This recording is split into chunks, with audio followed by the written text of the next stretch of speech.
মাননীয় প্রধানমন্ত্রীর উদ্দেশ্যে কিছু কথা বলতে চাই। যদিও আমার সেই দৃষ্টতা নাই, অক্সফোর্ড ব্রুকস থেকে পিএইচডি করেছি, আর্মিতে আউটস্ট্যান্ডিং রিপোর্ট পেয়েছি, সর্বপ্রথম বিদ্রোহ করেছি, রাষ্ট্র পরিচালনা করেছি, সফল যোগাযোগ মন্ত্রী ছিলাম। তারপরও মনে করি এখনো পর্যন্ত আমার অনেক জিনিস শেখার বাকি আছে। প্রধানমন্ত্রীকে বলবো, অহংকার আমাদের মধ্যে অনেকের আছে এবং এই অহংকার আমাদেরকে ধ্বংসের দিকে ধাবিত করছে। আপনার দলের নেতা, আপনার মহাসচিব নিজেই বলেছে ২৪-এর আন্দোলনের সাথে বিএনপির কোনো সম্পর্ক নাই। এটা কোনো আমি বলছি না, অন রেকর্ড আছে। তাহলে শহীদ হলো কারা?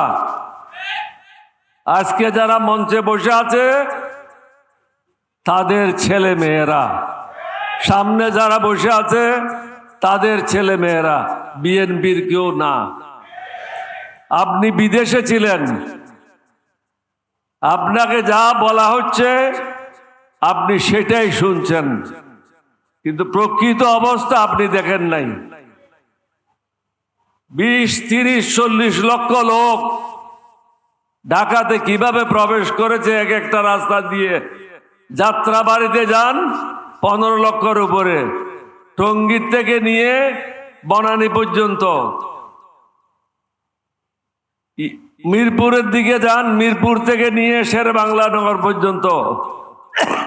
এরকম প্রত্যেকটা রাস্তায় এক একটা রাস্তায় ১০ লক্ষের উপরে লোক ছিল। এখানে ছাত্ররা ছিল, জামাতের অধিকাংশ ছাত্র নেতারা ছিল, সাধারণ জনগণ ছিল। তারা কি চেয়েছে? তারা তো কোনো টাকা চায় নাই, তারা কোনো কার্ড চায় নাই, কৃষক কার্ড চায় নাই, রেশন কার্ড চায় নাই। তারা চেয়েছে সুশাসন, শান্তিতে ঘুমানোর জন্য। আপনি তো সেই ব্যবস্থা করতে পারছেন না। আপনার সম্মুখে অনেকগুলি সমস্যা।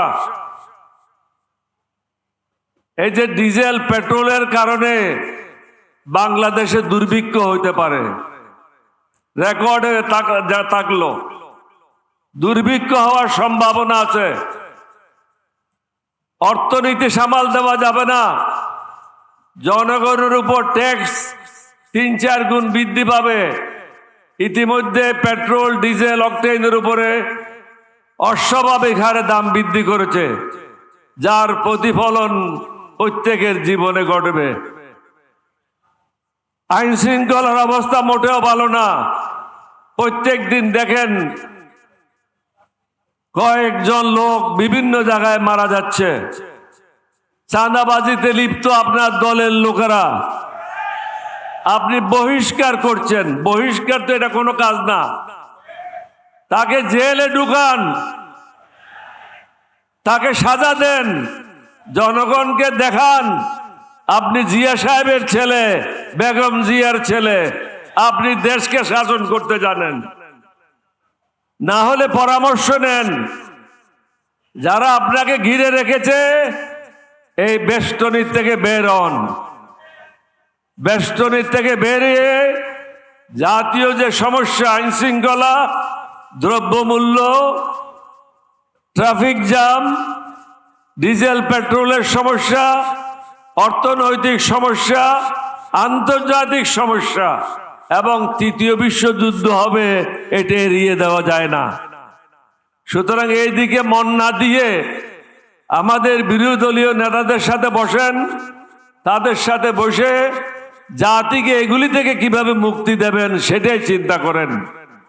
২-৩ দিনের মধ্যে সংস্কারের যে কথাগুলি আছে সেটা বাস্তবায়ন করেন। কেউ বলছে সংস্কার, কেউ বলছে অ্যামেন্ডমেন্ট। এরকম ধারাবাহিক বক্তব্য রেখে কোনো লাভ নাই। ধারা অনুযায়ী এটা কোনো ঢাকা ইউনিভার্সিটি না, ছাত্রদের পড়াচ্ছেন। এটা হলো পার্লামেন্ট। যার যে বক্তব্য রাখার কথা সে বক্তব্য রাখতে পারে না, এক মন্ত্রীর বক্তব্য অন্য মন্ত্রী রাখে।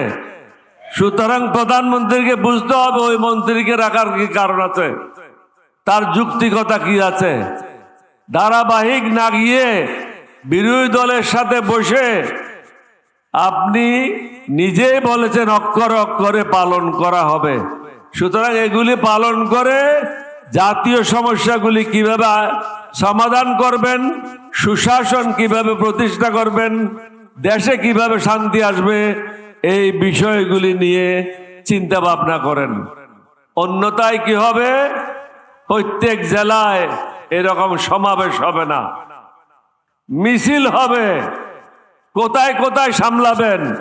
৬৬ জেলায় ৬৪টা মিছিল হবে, কোথায় সামলাবেন? আপনার পক্ষে কি সামাল দেওয়া সম্ভব? ঢাকাতে হলে হয়তো আর্মি নিয়ে আসবেন, পুলিশ নিয়ে আসবেন, কিন্তু একই সময়ে ৬৪ জেলায় এবং প্রত্যেকটা উপজেলায় যদি হয়, সামাল দেওয়ার ক্ষমতা আপনার সরকারের নাই, আপনার মন্ত্রীদের নাই। এই কথাগুলি চিন্তা ভাবনা করেন, অভিজ্ঞ লোকদের পরামর্শ নেন। ভয়ে বসে থাকেন না, অহংকারে বসে থাকেন না। আর যারা কান কথা বলে তেল মারে তাদের থেকে দূরে থাকেন। ৫ই আগস্টের পর থেকেই প্রতি পদে পদে বিএনপি, তৎকালীন বিএনপি সেই সংস্কার কার্যক্রমে বাধা দিয়ে এসেছিল। একটা পর্যায়ে তারা বাধ্য হয়ে ঐক্যমত কমিশনে আসে, কিন্তু ঐক্যমত কমিশনে এসেও প্রত্যেকটা গুরুত্বপূর্ণ সংস্কারে তারা নোট অফ ডিসেন্ট, অর্থাৎ তাদের বাধা, তাদের অসম্মতি তারা জানিয়ে এসেছে। সবশেষে তারা